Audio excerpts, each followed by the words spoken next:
احنا هنعمل بيتزا تتباع بطريقة بسيطة وسهلة، وكمان طعم وحلاوة وشكل، وكمان حشو أطراف. وهنقول كل أسرار البيتزا وهنعملها بالشكلين القمر دول. يلا بينا. تحفة. أول حاجة معانا 3 كوب من الدقيق، عليه معلقة صغيرة من البيكنج باودر، ومعلقتين صغيرين من الخميرة، ومعلقة كبيرة من السكر، ورشة من الملح. ولحد كده العجينة هتبقى جميلة. بعد التقليب هنضيف عليها نص كوب من زيت الزيتون والمية الدافية بتاعتنا. بس انا بحب بقى اضيف عليها ايه؟ معلقتين كبار من لبن البودرة، ومعلقتين كبار من الزعتر، بيدي طعم هايل، وعلبة زبادي كبيرة بتخلي طعم العجينة ذات نفسها حلوة قوي. بعد كده هنقلبهم حلو قوي مع بعض، وبعد كده هضيف عليهم نص كوب من زيت الزيتون زي ما احنا قلنا في الاول، وهقلبهم حلو او افركهم كويس قوي لحد بالشكل ده مع الزيت الاول. وبعد كده هضيف الميه الدافيه زي ما تاخد مني على حسب نوع الدقيق بتاعك لحد ما توصل للشكل القمر ده. واهم حاجه ما تكونش بتلزق في الايد. بالشكل ده مظبوطه جدا. هعملها بقى كوره وادهنها بالزيت واحطها بقى. انا بحب اعجن في الحله علشان بيبقى غطاها محكم، وبقفل مكان التهويه هقفل عليها واسيبها تتخمر بقى مع نفسها. وشوفي بقى شكلها وحلاوتها، ما شاء الله اللهم بارك، شكلها تحفه. ما بالك بقى الطعم بتاعها كان جميل جدا.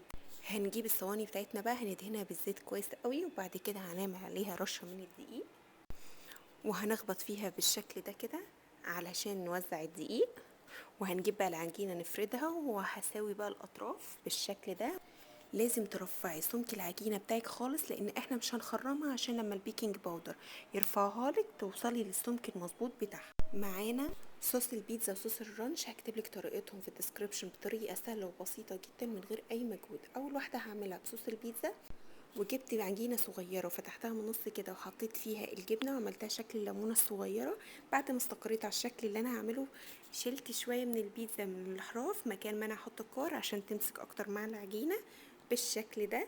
وبعد كده عملت الحشو بتاعي، احشيها زي ما تحبي، بس اهم حاجه ان الطماطم معاكي ما تكونش فيها ميه بالشكل ده كده. بتقسمي الطماطميه نصين وتقومي مصفيه منها الميه وتاخدي منها الغلاف بتاعها ده بس. بعد ما هتنزلي عليها بالحشو اللي تحبيه.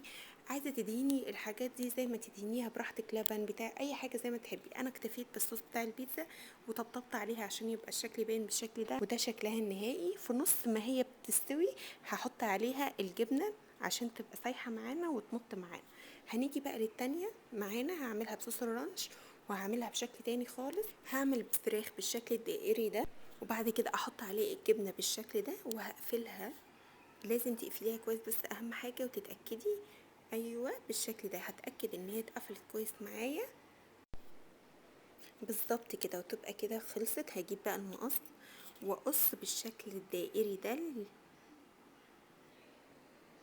وهستمر عليها.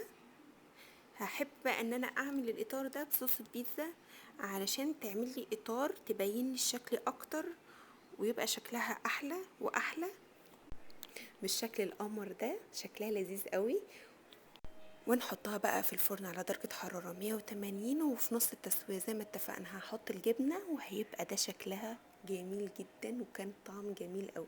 تيجي بقى نشوف هنقدمها ازاي. هتلاقي الصينية بتاعتك اصلا مش لازق فيها حاجة، وهتطلعي البيتزا بكل سهولة.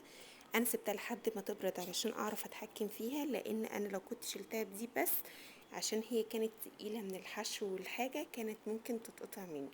هتلاقيني بقى دخلت ايديا كده كده وقمت بقى مطلعاها بالشكل ده، وهوريك السمك بتاعها المظبوط قوي.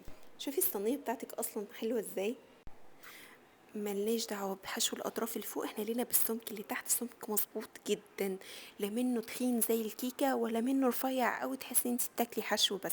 وعجينه مظبوطه 100%. شكلها كان رهيب والطعم كان حكايه. تعالي بقى نشوف الشكل التاني القمر بتاعنا. كانت روعة. لا وصوص البيتزا باين لي الشكل الجمالي بتاع الاطراف اكتر واكتر.